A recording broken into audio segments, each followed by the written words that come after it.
This is Torah Nation TV from Jerusalem, and we are interviewing the head of Machon Shilo, Rav David Bar-Hayim. Shalom, Rav Bar-Hayim. There are many people who feel that there is something wrong, something uninspiring in the Torah world. There seems to be a malaise among many Jews. Can the rabbi please comment? What strikes me about the Torah world at the present time, and this is not a new phenomenon, to be honest, is the lack of intellectual honesty and openness. This problem began, in my view, perhaps paradoxically in the eyes of many, with the advent of the Shulchan Aruch and the form of halachic discourse that developed since that time, about 500 odd years ago, a bit less, down to the present day.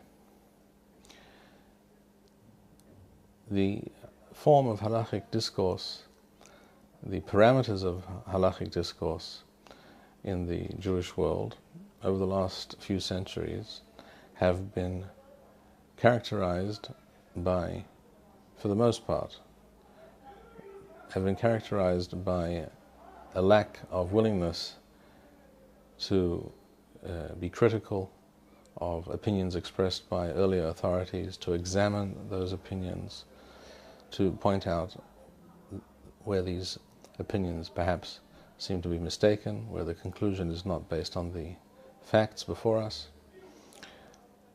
or, for example, simply accepting a certain position because it is widespread and common, but not necessarily true.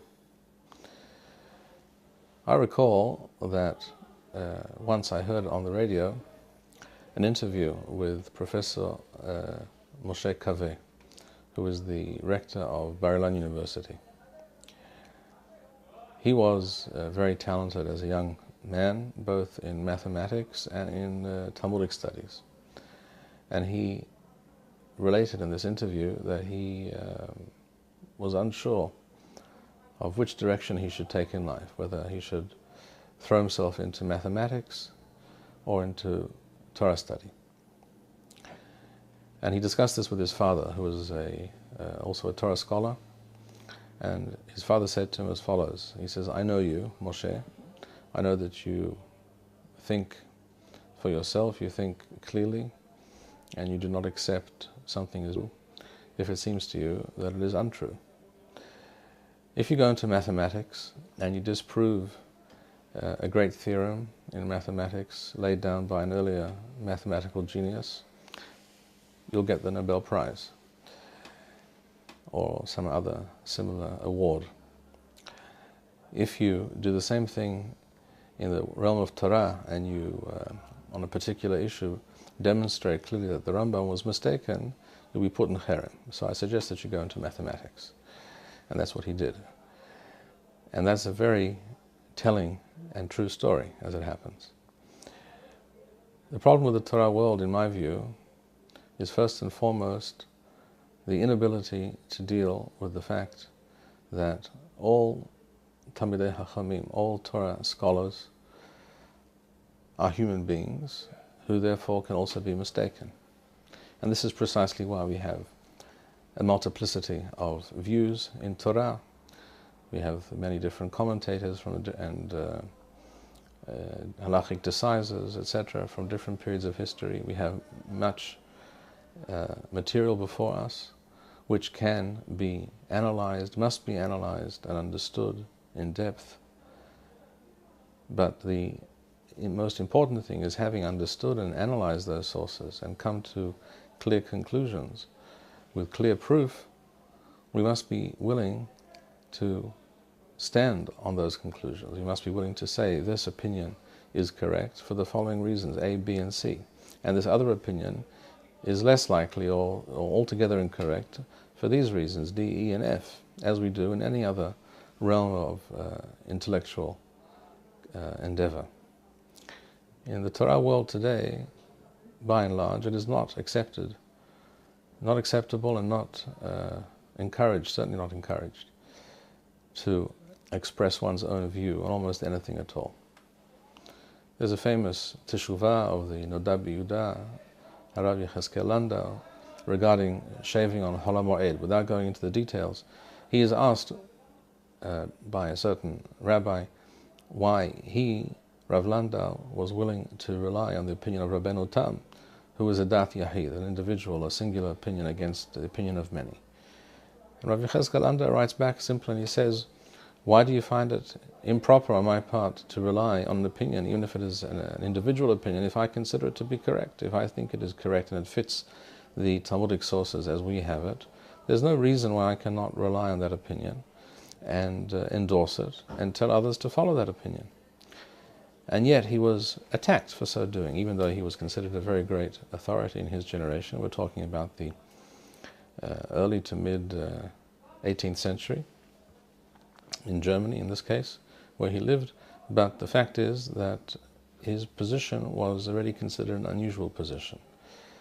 And this kind of creative, original and insightful halachic thinking has become less and less the norm in the Torah world. And I refer to Talmudic study and halachic studies because anyone who understands Judaism knows that the foundation upon which the Torah rests in the real sense, the way the Torah is manifested and practiced and lived in the real world, comes down to halachic practice. One can talk all day long about ideas and philosophies and principles and ideologies, and all these things are very important. But if there is a disconnect between the ideology and the practical halachic practice, the day-to-day halachic practice of Jews on the ground, if there is a contradiction between these two things, then the action speaks much louder than the word. This is, I think, why many young, talented, very intelligent men, and for that matter also women, today there are some women who wish to study Torah and Halakha in a serious manner. This is why many young people, I think, shy away from continuing Torah studies in a serious manner for many years and choose to turn to other endeavors and other forms of academic achievement.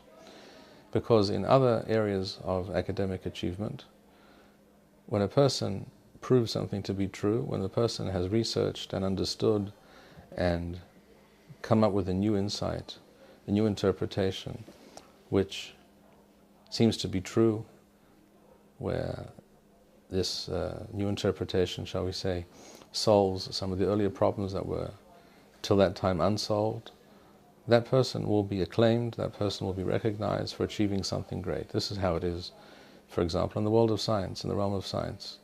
One can prove, if one can prove that something is true, even though it was considered not to be so by many great authorities early in history, no one will come to that person and say, how could you disagree with so-and-so?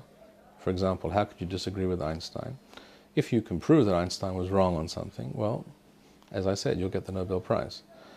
You won't be told off, you will not be castigated. Your work, if it stands up to critical review, will be appreciated and seen as a work of genius, as something true which projects the human race, the humankind forward.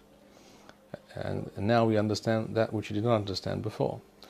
In the realm of Torah, this is all too much, very much lacking, all too rare and scarce, and generally the yeshiva world, Rashi Yeshivot, the heads of yeshivas, etc., discourage original thinking, discourage many questions. They really want to produce yes men, who at most will know how to quote from earlier sources and essentially parrot those positions without really either knowing, or even if they do perhaps know how to understand and analyze all those positions and all those primary sources, they will never be willing to actually express their own opinion. And I think many thinking, intelligent people find this unacceptable and problematic. I certainly do. Harav, what can be done to remedy this situation? There is only one remedy for that which is not true, and that is to replace it with something that is true. If something is wrong, it has to be swept away. If that thing which is wrong is accepted as true, and therefore people are reluctant to have it swept away, then one has to explain why it is so. The study of Torah in earlier generations, many centuries ago, was not as it is widely understood and practiced today. If we go back to the time of the Gaonim or the Rishonim, in medieval times, we see that the Rishonim were willing to disagree with the earlier authorities based on their understanding and analysis of the sources. They're willing to come up with new ideas, new interpretations. Many Rishonim were willing to relate to new realities and posit new halachic positions based on those changing realities, something which today is, as I said, very rare, very unusual, and essentially non-existent. So the way to change this reality is to train young people who have the ability and the interest to study Torah in an open-minded and comprehensive manner, based on a thorough-going understanding of all the primary sources, which means starting from the Tanakh and going through the Torah She'Ba'al Peh, the Mishnah, and the Tosefta, and the Talmudim, and all the other sources, and then moving on to the Rishonim, and seeing how all these things developed and were understood, and understanding how one approaches such matters, how one understands them. There is a lot of wisdom and understanding and methodology involved in properly understanding and comprehending and analyzing these sources, something which cannot be transmitted by way of a book, for example. This is something one has to experience from a teacher. This is what a yeshiva is about, or what a yeshiva should be about. It should not be about producing